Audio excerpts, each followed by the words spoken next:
Vous, humanitaire sur le terrain, est-ce qu'on ne peut pas s'empêcher d'être en colère aussi contre Israël, justement ? Oui, en colère contre les autorités israéliennes, oui, bien sûr. En colère contre cette politique du génocide qui est mise en place.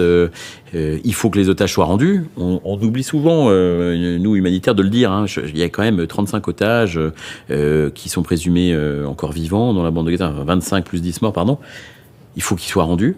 D'accord ? Il faut que le Hamas rende ces otages. Il ne faut pas utiliser les personnes comme des boucliers humains. C'est interdit par le droit pénal international et le droit international humanitaire.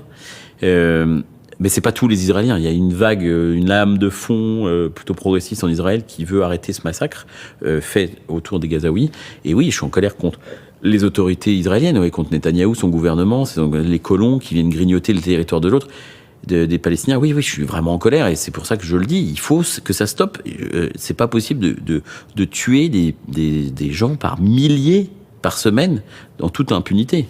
Oui, parce que vous parliez des colons, vous êtes allé aussi en Cisjordanie. On a là aussi un système de captation des terres palestiniennes qui est mis en place. Oui, tout à fait. Tout est organisé par l'État d'Israël pour faire en sorte de s'accaparer le plus de terres possible et pour pouvoir concentrer la population palestinienne dans un seul et même territoire.